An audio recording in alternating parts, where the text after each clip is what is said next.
Loué et remercié soit le Seigneur. C'est une grâce que nous puissions être ici, une grâce que nous puissions croire, une grâce que nous puissions nous présenter à Dieu et faire avec sa puissance ce qu'il nous a commandé. Lorsque nous avons chanté les cantiques, il m'est venu à l'esprit que beaucoup avant nous avaient déjà exprimé leur désir d'être auprès du Seigneur. L'un des auteurs de cantiques chante ainsi « Ô glorieux Sauveur, mon roi, mon Sauveur, mon Seigneur ». Et le dernier couplet dit ici « Et quand je serai enlevé sur les nuées du ciel, montant dans la gloire, alors dans l'allégresse, je célébrerai l'amour éternel et je louerai Dieu au plus haut des cieux. » Il est devenu grand pour moi. Depuis quelque temps déjà, je l'ai sans doute dit dimanche à Zurich, peut-être samedi à Salzbourg, en Autriche, je ne le sais pas exactement, que tous les croyants ont attendu en leur temps le retour du Seigneur. Et ce n'était pas une erreur. Il y a bien des gens qui disent que Paul l'a attendu et qu'il ne l'a pas vécu, etc. Non. Dieu a fait en sorte que tous le verront en même temps. Même ceux qui sont maintenant au paradis, vous le savez par l'expérience que Frère Branham a eue de son vivant, il était au paradis. Et alors il a dit, mais je veux voir Jésus. Et la réponse fut, lui, tu ne peux pas le voir maintenant. Nous attendons tous ici jusqu'à ce qu'il revienne. Et alors nous viendrons avec lui et ensemble nous le rencontrerons. Ou alors plutôt nous irons tous dans l'enlèvement et rencontrerons le Seigneur et le contemplerons. Dieu est parfaitement juste en tout. Ce serait encore quelque chose s'il pouvait déjà voir le Seigneur et que nous arrivions alors plus tard. Non, avec Dieu tout sera ponctuel, juste, saint et satisfaisant pour tous. Et j'ai pensé à la parole de l'Ancien Testament. Il y a en fait deux paroles. L'une est tirée d'Hébreu. Nous avons déjà lu Hébreu ici, mais il est dit à la fin d'Hébreu 11 où le mot foi apparaît au moins 24 fois, que tous ces gens ont attendu, mais n'ont pas vécu les promesses, mais ont attendu qu'elles s'accomplissent. Et il est dit, ou bien alors que la promesse s'accomplisse. Et il est dit à la fin, c'est-à-dire Hébreu 11, verset 40, Hébreu 11, verset 40, parce que Dieu avait prévu pour nous quelque chose de meilleur, il ne devait pas parvenir à la perfection sans nous. Pas sans nous. J'ai déjà dit parfois que rien ne se fait sans nous dans le royaume de Dieu. Nous devons toujours être présents. Nous sommes ici sur terre maintenant et quoi qu'il arrive dans le royaume de Dieu, nous devons y participer à tout prix. Un autre passage qui en témoigne aussi très clairement se trouve dans 1 Thessaloniciens au chapitre 4, verset 14. 1 Thessaloniciens 4, verset 14. Car si nous croyons avec certitude que Jésus est mort et ressuscité, il est tout aussi certain que Dieu réunira avec lui par Jésus ceux qui se sont endormis. Ça, c'est la parole du Seigneur. Paul dit, oui, je vous le dis, sur la base d'une parole du Seigneur. comme une parole du Seigneur. Tous ceux qui nous ont précédés seront présents lors du retour du Seigneur. La résurrection aura lieu et ils recevront leur corps de résurrection. Et nous qui sommes vivants et qui restons, nous serons transformés et ensemble nous verrons la face de Dieu. Nous sommes reconnaissants que Dieu ait fait un plan aussi glorieux et reconnaissant qu'il nous ait inclus dans ce grand plan. À quoi nous servirait le plus grand et le plus glorieux des plans de Dieu si nous n'étions pas insérés dans ce plan?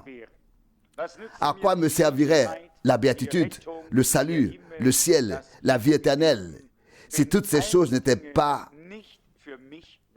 là pour moi? Mais grâce à Dieu, remercié soit Dieu, elles sont là pour nous et nous sommes là pour ces choses. Nous sommes faits pour le royaume de Dieu. Et donc, toutes les choses qui appartiennent au royaume de Dieu nous sont destinées. L'un ne peut pas être séparé de l'autre. C'est tout simplement insoluble, inséparable. Eh bien, vous savez, quand tant de paroles de Dieu sont lues, combien de pensées s'y trouvaient? Une grande abondance de pensées glorieuses de Dieu, de réprimandes, de consolation, d'exhortation. Il y avait tout ce que l'on peut imaginer ou dont on a besoin. Dans Genèse, j'ai bien sûr tout de suite relu, comme j'en ai l'habitude. Et j'ai remarqué que dès le commencement, juste après la sortie, donc dans Moïse, avant même la législation proprement dite, la détresse commença déjà dans Exode. La détresse a déjà commencé, pas seulement 40 ans plus tard, mais juste après la sortie du peuple. Je voudrais lire un peu d'Exode 15 et d'Exode 16 pour comprendre ce qui va suivre. Exode 15, vous connaissez tous le chant de la victoire que les Israélites ont chanté. Il commence au verset 1. Exode 15, verset 1. En ce temps-là, Moïse et les Israélites chantaient le cantique suivant à la gloire du Seigneur. Puis vient le beau cantique qui fut chanté. Il y a quelques couplets, pas seulement 4, mais plusieurs. C'est presque un chapitre entier. Mais après ce chant, après avoir chanté ce que Dieu a fait, il se termine par les paroles: chantez au Seigneur, car il est élevé. Il a précipité dans la mer les chevals et son cavalier. Le cheval et son cavalier. Chanter est une chose. Je viens de lire Exode 15, verset 21, verset 21. Du moins, la dernière partie. Chanter ce que Dieu a fait est une chose. Et faire dans l'obéissance ce qu'il a ordonné en est une autre. Les hommes ont chanté ce que Dieu a fait, mais n'étaient pas prêts à faire ce qu'il demandait. Et c'est là que la difficulté a commencé. Nous pouvons tous chanter ce que Dieu a fait. Cela ne doit pas manquer. C'est là qu'intervient Myriam avec son tambourin et ses cymbales. Et puis ils ont tous, comme il est écrit ici au verset 20, alors la prophétesse Myriam, sœur d'Aaron, prit le tambourin à main, et toutes les femmes s'avancèrent derrière elle avec des tambourins à main et en dansant au pas de charge. Verset 21, et Myriam chanta aux hommes en réponse: chantez au Seigneur car il est élevé. On peut chanter, et ce n'est pas ce qui manque aujourd'hui non plus. On peut faire de l'ambiance, créer une ambiance puissante, parler des grandes œuvres de Dieu, les chanter de tout son cœur et de toute son âme, et ne pas être prêt ensuite à faire de tout son cœur et de toute son âme ce que Dieu a dit. Et à quoi sert alors le chant? À quoi sert alors les cantiques? À quoi sert alors le jeu, la danse? Si par la suite la grande détresse s'installe. Au verset 24, c'est-à-dire juste après le chant s'est à peine terminé, puis il a continué un peu au verset 24. Le peuple murmura contre Moïse en disant, qu'allons-nous boire? Verset 25, il supplia le Seigneur à haute voix et le Seigneur lui montra un bois. Quand Moïse l'eut jeté dans l'eau, l'eau devint douce. C'est là qu'il donna au peuple des lois et des ordonnances. Et c'est là qu'il le mit à l'épreuve. 26 en disant, verset 26, « Si tu écoutes de bon cœur les instructions du Seigneur ton Dieu, et si tu fais ce qui lui est agréable, si tu obéis à ses ordres, et si tu observes tous ses commandements, je ne ferai venir sur toi aucune de toutes les plaies que j'ai infligées aux Égyptiens, car moi, le Seigneur, je suis ton médecin. » Dieu le Seigneur avait donné des promesses physiques destinées au corps. Il a donné la manne du ciel, il a donné de l'eau, mais il a donné des ordres aussi et des ordres et a ordonné, si vous les accomplissez de bon cœur, je ne ferai venir sur vous aucune des calamités qui sont tombées sur les Égyptiens. Car je suis le Seigneur, ton médecin. Et nous savons ce qui s'est passé plus par la suite. Pour que vous voyez pourquoi ces murmures se sont à nouveau produits, je lis le verset 27. Verset 27. Ils arrivèrent ensuite à Élim, où il y avait 12 sources d'eau et 70 palmiers, et ils campèrent là près de l'eau. Maintenant, tout allait bien. Il n'y avait plus de besoin. L'eau était là, les arbres étaient là, la chaleur brûlante ne leur faisait pas de mal, non. Il faisait bon et frais, ils avaient à boire, à manger aussi, donc tout allait bien. Mais ils devaient partir. Nous aurions dit, vous allez rester là, oui, vous avez tout ce qu'il vous faut, rester là, mais il est écrit, Exode 16, verset 1, ils partirent d'Élim. Et toute l'assemblée des Israélites arriva dans le désert de Zin, entre Élim et le Sinaï, le 15e jour du 2e mois après leur sortie du pays d'Égypte. S'ils avaient pu y rester, tout aurait été merveilleux. Tout est magnifique. 70 palmiers, 70 palmiers, c'est une belle quantité, 12 sources d'eau, une pour chaque tribu. 70, c'est aussi un beau chiffre biblique. Plus tard, 70 ou bien 70 anciens sont montés avec Moïse et les deux autres. Tout était très bien. Puis ils sont entrés dans le désert, dans l'épreuve, pour prouver que nous suivrons Dieu à tout prix, que nous lui obéirons et que nous le croirons, même si les choses ne se passent pas comme nous en avions l'habitude ou comme elles pourraient nous convenir.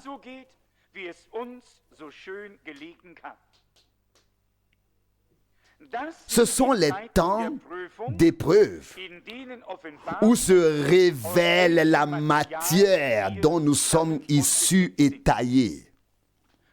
Tant que tout se passe comme nous le souhaitons, tous, qui ne peut pas jouer du tambourin, qui ne peut pas chanter, qui ne peut se camper sous 70 arbres, s'asseoir et boire aux 12 sources, qui ne peut pas chanter ce que Dieu a fait. Il a pourtant, n'est-ce pas, précipité dans la mer le cheval et sa monture. Alors, on chante, mais ce n'est pas tout. L'épreuve est venue et l'épreuve vient sur quiconque a suivi le Seigneur, est à sa suite et a été appelé à sortir d'Égypte et se trouve en chemin vers la terre promise. L'épreuve vient sur lui. Un chemin de Dieu sans épreuve, cela n'existe pas encore. Ou bien, quoi? Cela n'existe pas, non. Un chemin de Dieu sans épreuve, cela n'existe pas. Le chemin de Dieu est escarpé et souvent épineux, mais il nous fait du bien. Et heureux celui qui ne murmure pas trop. Parfois, nous ne murmurons pas non plus à voix haute. Parfois, nous sommes seulement insatisfaits et nous nous plaignons de nous-mêmes et de notre sort, puis de Dieu et de tous les hommes, car ils sont tous coupables, sauf nous, n'est-ce pas? C'est toujours les autres. C'est pourquoi Dieu doit nous apporter le calme intérieur, nous faire comprendre qu'en toutes circonstances, nous devons lui faire confiance, le croire, le suivre et le servir. Vous savez que c'est ici que la manne est tombée pour la première fois. C'est ici que la manne est tombée pour la première fois. Mais permettez-moi de lire ici le verset 9 ou la dernière partie du verset 8.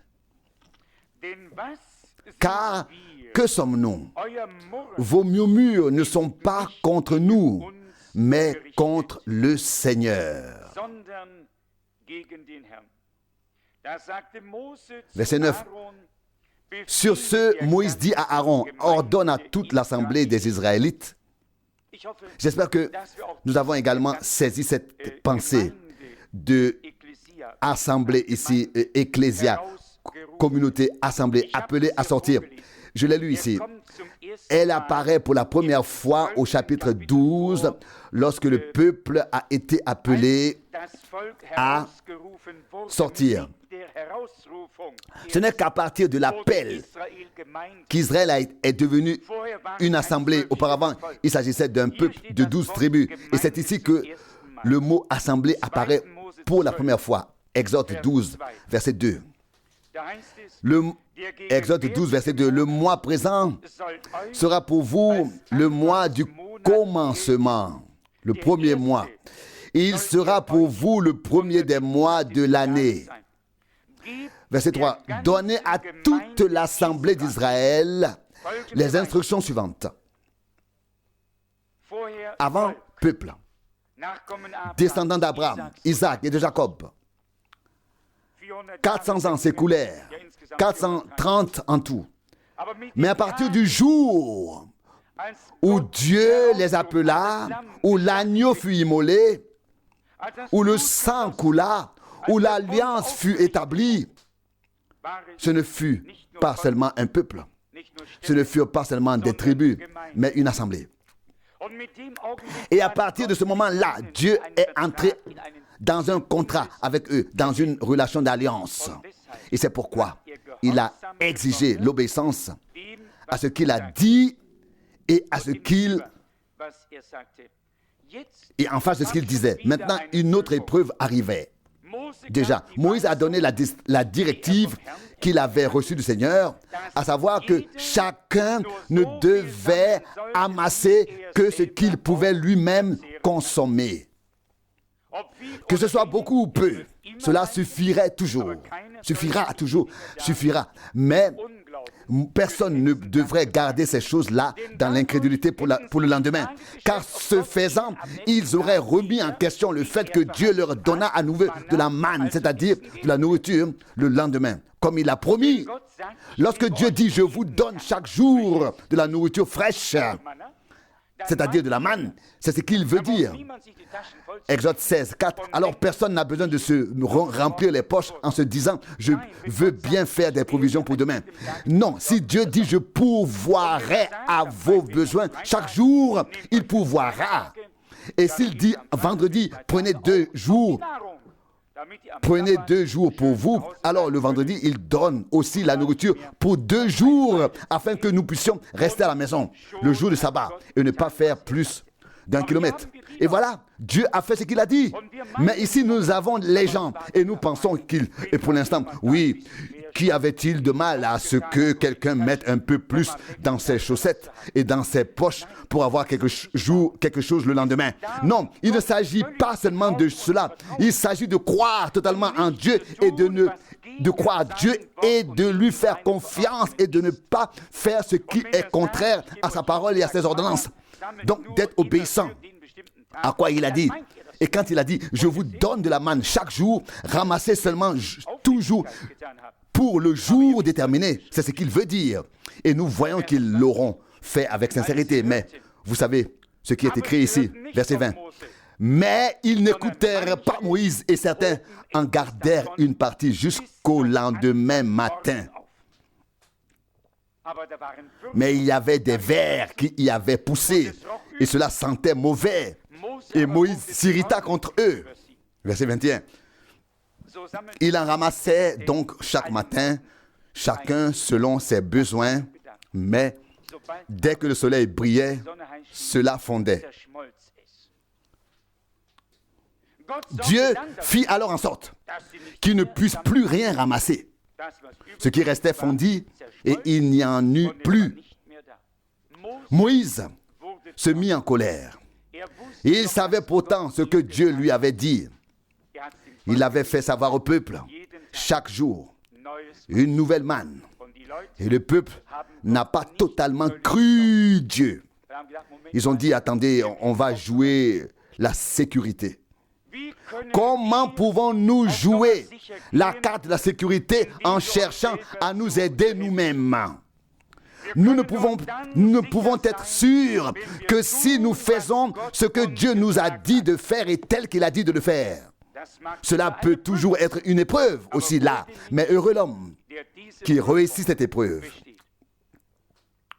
Au verset 22, Exode 16, 22, le 6e jour, ils avaient recueilli 2 fois plus de pain, 2 homères pour chaque personne. Qu'est-ce que c'était? Comme nous venons de le dire, le 7e jour était un jour de repos. Vous ramasserez pendant 6 jours, mais le 7e jour est un sabbat. Ce jour-là, il n'y a rien. Ils avaient pris des dispositions pour ce seul jour. C'est ainsi que Dieu l'avait ordonné.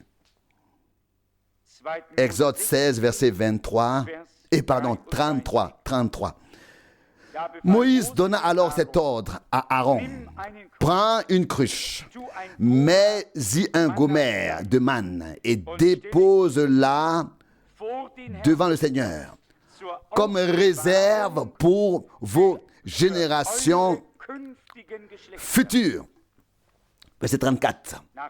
Selon l'ordre du Seigneur, selon l'ordre que le Seigneur avait donné à Moïse, Aaron plaça la cruche devant les tables de la loi dans l'arche d'alliance pour la conserver. Vous voyez de quoi il s'agit? Vous pouvez lire dans Hébreux 8. La cruche contenant la manne fut placée dans l'arche de l'alliance. Hébreux 9, verset 4. C'est directement de la première manne que cette provision a été prise et placée dans l'arche de l'alliance. Là où se trouve la parole de Dieu et où se trouve le peuple de Dieu, Dieu pourvoit à la nourriture. Et c'est là qu'il a témoigné et dit, conservez pour témoigner. Conservez cela comme un témoignage dans l'arche de l'alliance. Quelle magnifique image de l'Église du Nouveau Testament. Ce qui a été donné à l'Église autrefois à la Pentecôte est toujours valable jusqu'au dernier jour. Aujourd'hui encore, c'est la même manne. Pourquoi est-il écrit dans l'une des épîtres?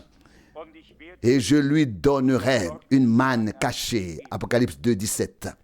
La manne qui ne se trouve pas n'importe où, mais qui a été conservée dans l'arche de l'Alliance, c'est-à-dire là où se trouve la parole de Dieu. Qu'y avait-il dans l'arche d'Alliance? Dans l'arche d'Alliance se trouvait la parole. Et l'homme ne vit pas de pain seulement, mais de toute parole qui sort de la bouche de Dieu. Matthieu 4, 4. Qu'est-ce que la manne? La manne était la parole prononcée qui se manifestait. Dieu a parlé et elle était là. Dieu a parlé et elle était là. Et ce qu'il a dit existait, apparaissait. Dieu l'a fait garder là où elle devait être. C'est-à-dire dans l'arche de l'Alliance. Dans l'arche de l'Alliance. Je viens d'en parler. C'est probablement au chapitre 9 d'Hébreux, si je me souviens bien, que cet exemple nous est donné. Oui, chapitre 9, verset 3. Hébreux 9, verset 3. Mais derrière le second voile se trouve la partie de la tente appelée le lieu très saint. Verset 4. Avec l'autel des parfums en or et l'arche de l'Alliance entièrement recouverte d'or, dans laquelle se trouvait la jarre d'or contenant la manne ainsi que la verge d'Aaron qui avait fait éclore des fleurs et les tables de l'Alliance. C'est ainsi que Dieu l'avait ordonné, comme témoignage, comme confirmation qu'il prend soin de son peuple. Il ne se contente pas de faire sortir son peuple, il prend soin en attendant et est prêt à faire entrer ce peuple dans la terre promise. Les épreuves qui s'abattent sur nous font partie de notre être de croyant. Sans cela, rien n'est possible. Ce sont nos épreuves de foi, d'obéissance, de suivre dans la suite du Seigneur, en suivant le Seigneur, en tant que disciples. Et elles ne devraient pas nous déconcerter. Au contraire, nous devrions savoir qu'elles en font partie. Le chapitre 17 a déjà été lu par le frère avec Moïse et le peuple. Il y a alors eu des allers et retours et ils ont demandé et ils ont dit, est-ce que le Seigneur est vraiment au milieu de nous ou non? Bien-aimés, laissez-moi dire cela aussi. Même si nous ne provoquons pas ici une atmosphère artificielle, nous pouvons quand même dire le Seigneur est au milieu de nous. La meilleure pierre de touche n'est pas le tambourin et la cymbale. La meilleure pierre de touche est de savoir si nous recevons, apprécions et aimons la manne cachée, la parole fraîchement révélée par le trône. Et si nous savons que l'arche de l'Alliance a été ouverte et que les mystères ont été révélés, tout le monde peut chanter. Et certains peuvent aussi danser même.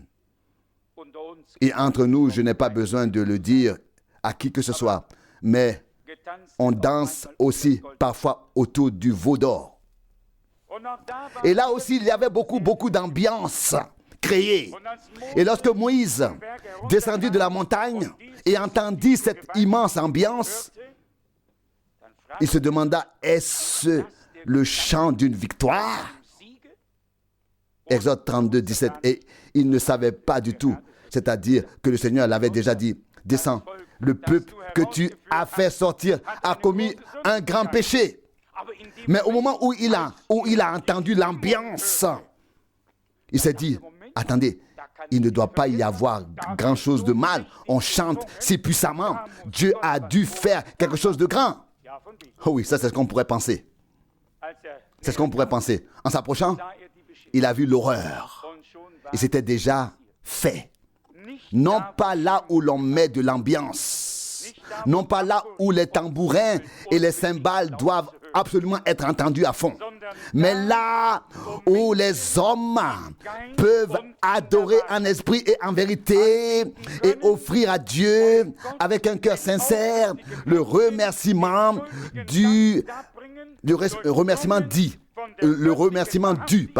imprégné de la véracité divine de la parole et de l'esprit. C'est là que Dieu est présent. Alors si les tam-tams, les tambours et les cymbales s'y ajoutent, que cela nous convienne. Et si quelqu'un se met de bonne humeur et se réjouit, nous sommes tous reconnaissants à Dieu. Mais ça, c'est l'ordre divin. Tout ce qui fait partie de son programme, cela doit être d'abord présent. L'un ne peut pas être dissocié de l'autre. Il y a tant de leçons à tirer de cette histoire.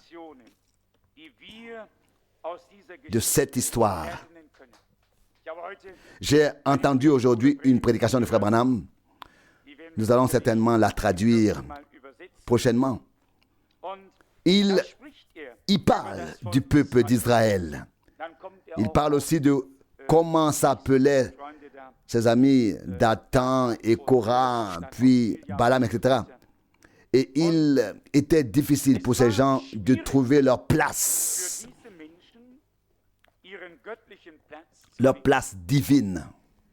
C'est toujours étrange que ce soit justement ceux qui veulent prendre la place d'un autre, qui prouvent par là qu'ils n'ont pas encore trouvé la leur et qu'ils n'ont pas encore reconnu celle de l'autre. C'est comme ça. C'est comme ça. Au moment où tous ses amis auraient reconnu réellement que Moïse était désigné par Dieu pour cette tâche, ils n'auraient pas pensé en eux-mêmes. Tu n'es certainement pas le seul à avoir le droit de faire tout cela parmi nous. Nous sommes encore, nous aussi nous sommes là. Nous aussi nous sommes là. Hein? Il y avait de la place pour eux, mais une autre place, non pas celle de Moïse, mais la place de Moïse appartient à Moïse. Et la place d'Aaron appartient à Aaron. Et la place de tous les autres appartient à tous les autres. Et ça, c'est l'ordre divin. Mais si quelqu'un n'a pas trouvé la place que Dieu lui a donnée, alors, c'est là que viennent les troubles. C'est vrai, ça c'est pourtant la leçon divine. Et les choses ne sont pas écrites uniquement pour que nous ayons une Bible avec beaucoup de pages, mais pour que nous en tirions une leçon. Comme je l'ai dit, je n'avais pas du tout l'intention de m'occuper de ce genre de pensée ce soir. Je voulais juste vous saluer de Salzbourg et de Zurich, et j'ai lu brièvement 1 Corinthiens 16 avant la réunion. Et là, j'ai remarqué que même les plus grands hommes de Dieu dépendaient de l'aide de Dieu.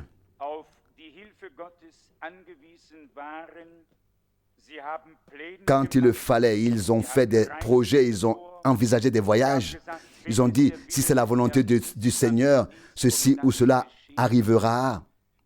Ce n'est pas toujours comme si chacun avait maintenant tout sorti de sa manche, mais aussi comme Paul ici, qui écrit très ouvertement, comme l'un d'entre nous pourrait écrire 1 Corinthiens 16 du verset 5. J'irai chez vous après avoir traversé la Macédoine, car je ne fais que traverser la Macédoine. Verset 6. Mais chez vous, je resterai peut-être plus longtemps, peut-être même tout l'hiver, afin que vous puissiez me guider dans mon voyage. Ici, le mot peut-être. Il y a le mot peut-être. Nous dirions un homme de Dieu, un prophète, un apôtre, qui aurait toujours pu dire tout de suite, ainsi parle le Seigneur. Comme je suis reconnaissant pour la Bible, comme je suis reconnaissant pour la sobriété de ces véritables serviteurs de Dieu. Et pas un seul d'entre eux n'était un fou pieux. Ils étaient tous des hommes de Dieu d'envergure, mais ils gardaient les deux pieds sur terre. Là où ils avaient une parole du Seigneur, ils écrivaient, ce n'est pas moi qui le dis, mais le Seigneur. Et là où il n'avait pas de parole du Seigneur, là où le Seigneur ne lui avait pas parlé, il disait, ce n'est pas le Seigneur qui le dit, c'est moi. Et ensuite, il va même jusqu'à dire, à cause de la situation difficile et du temps présent, je vous conseille telle et telle chose, comme quelqu'un qui a trouvé grâce auprès de Dieu. C'est tout de même le comble. Pas toujours tout, comme on le pense ici, ainsi parle-t-il de part en part et jusqu'au bout. Il dit peut-être que je passerai l'hiver avec vous, peut-être, c'est tout. Tout de même, le plus grand homme de Dieu de tous les temps, ce que nous avons parfois comme pensée, nous empêche de rester naturel et raisonnable. Si nous comprenions qu'il s'agit de deux domaines différents. L'un est le domaine terrestre, l'autre le domaine divin.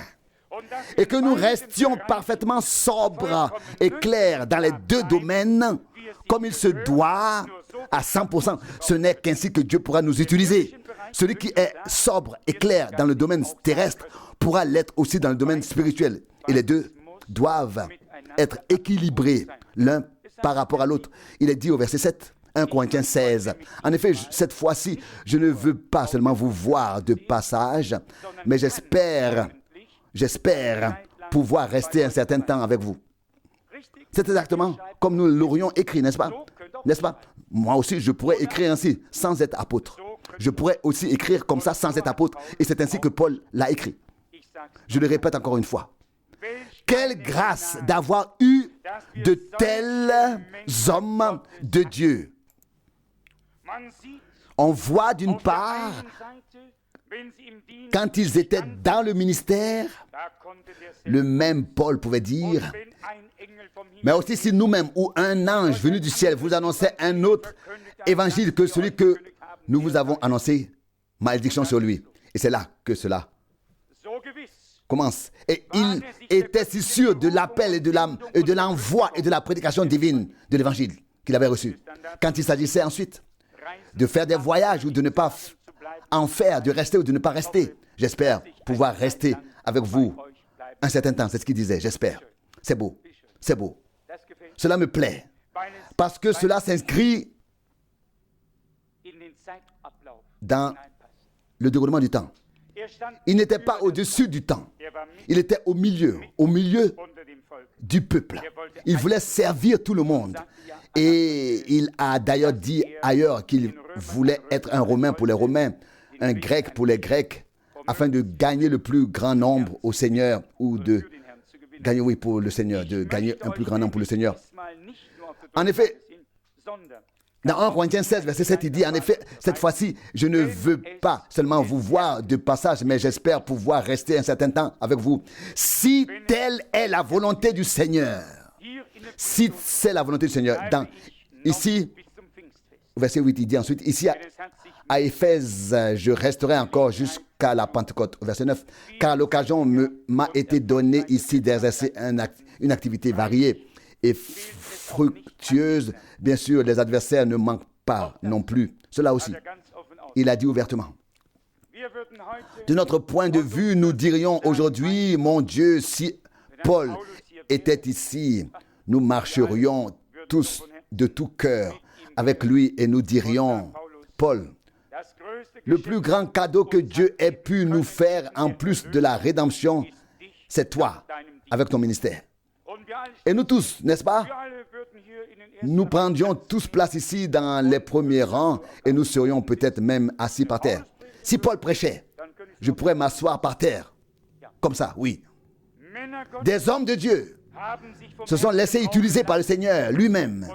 Et pourtant, ce grand homme de Dieu doit écrire, certes, Les adversaires ne manquent pas non plus.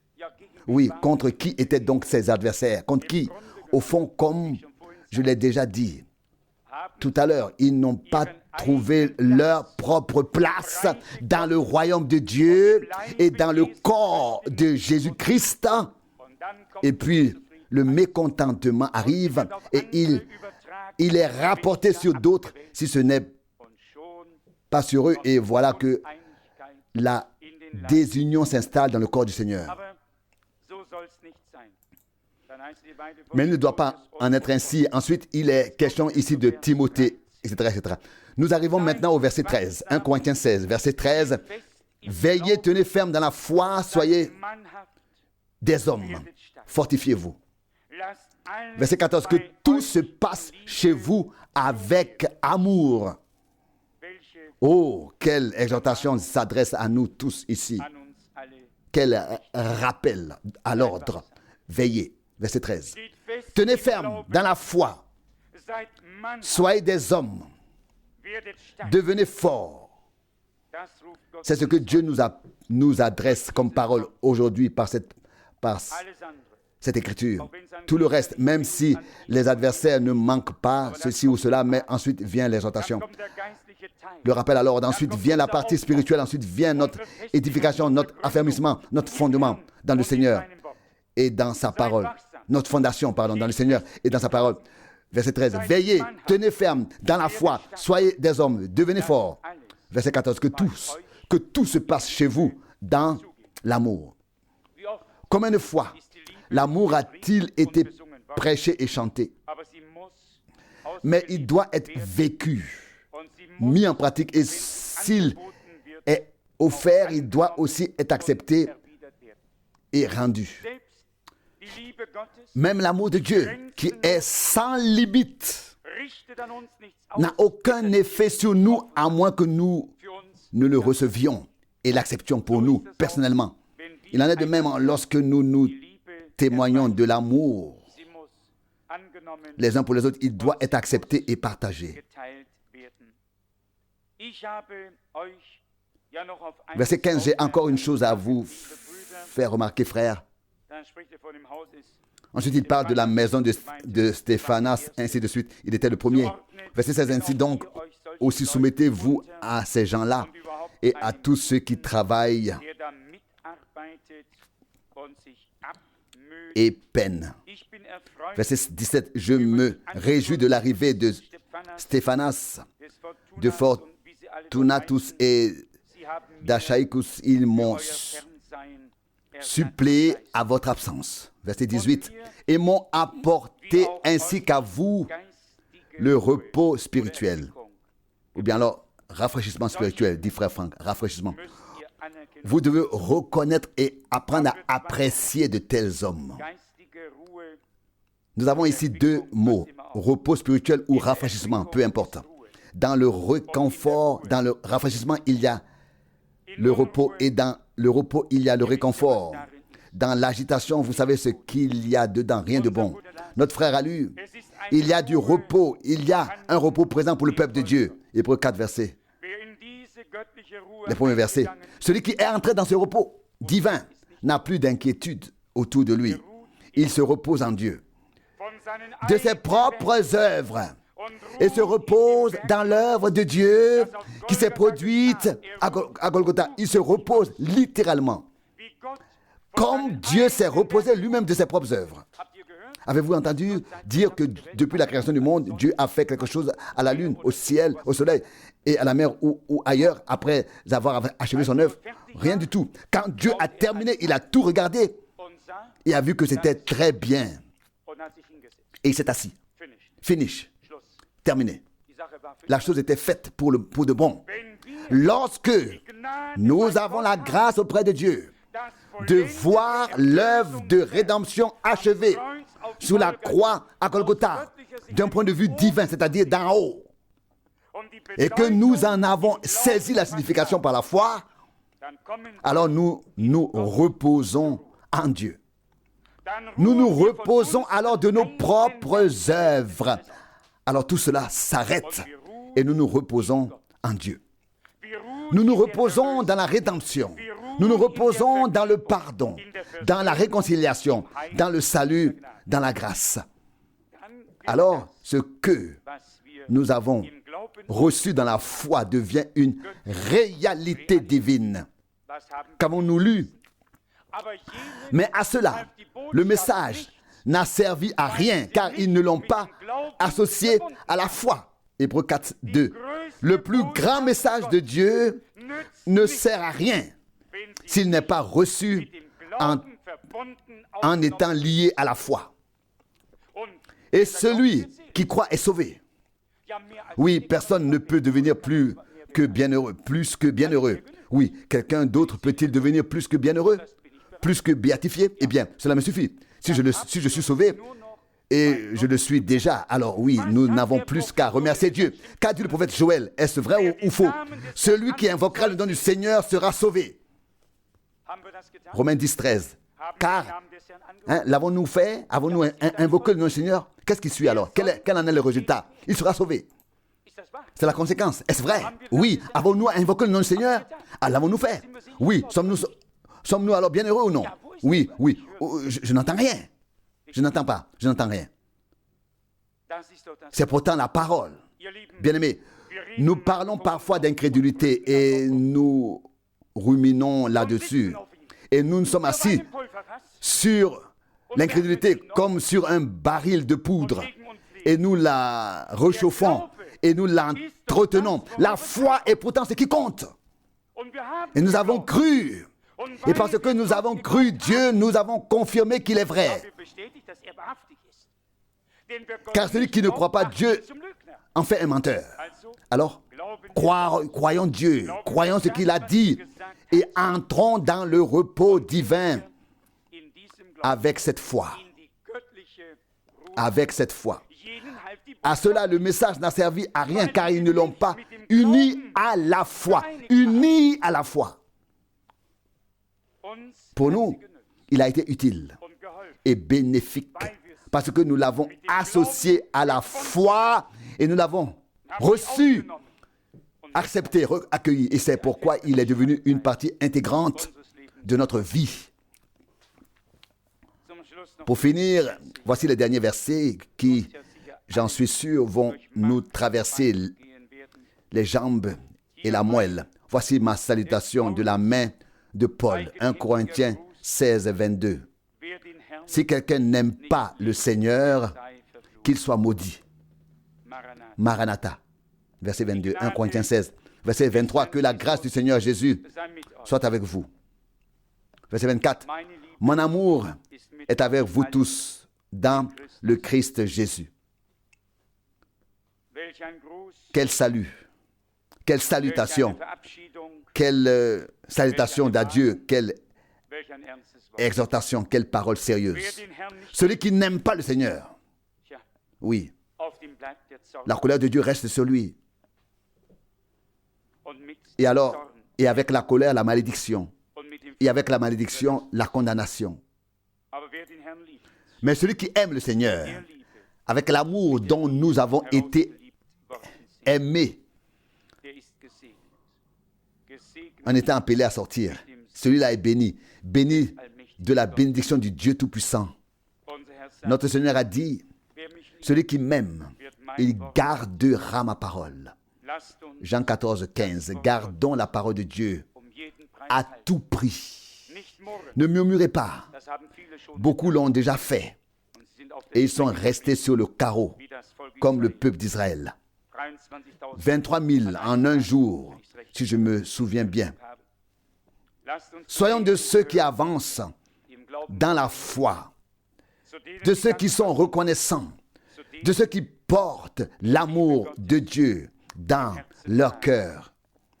Et avec cet amour divin, nous pouvons aussi aimer le Seigneur et aussi tous ceux qui ont été aimés aimés, qui ont été appelés à sortir par amour, par l'amour de Dieu, sans effort, sans peine. L'amour de Dieu est quelque chose de vivant, d'actif en nous. C'est ce que veut dire ici la salutation de Paul lui-même. Si quelqu'un n'aime pas le Seigneur, qu'il soit maudit. Quelle parole sérieuse. Elle est suivie de Maranatha. ce qui signifie le Seigneur vient. C'est ainsi qu'il est communément admis. Nous sommes reconnaissants que Dieu ait changé la malédiction en bénédiction et que nous puissions croire et que nous puissions aimer et que nous ayons la volonté, Dieu l'a mise en nous, de faire selon sa parole, toutes choses. Ainsi il est écrit, ensuite, verset 23, que la grâce du Seigneur Jésus soit avec vous. Et si sa grâce est avec nous, tout ira bien. Alors tout sera bien. Nous ne devons nous inquiéter de rien, seulement dans la confiance de tout remettre au Seigneur. Et il a promis de tout faire bien. Puissions-nous avoir appris quelque chose, chacun de notre côté, à travers les leçons des passages de l'Écriture que nous avons lus, à savoir faire confiance au Seigneur de manière nouvelle et totale. Savoir qu'il tiendra ses promesses. Au moment opportun, il fera tout. Nous voulons associer le message divin à la foi et faire confiance au Seigneur pour qu'il fasse bien les choses au moment opportun et qu'il les fasse glorieusement se manifester à la louange et à la gloire de son nom. Amen.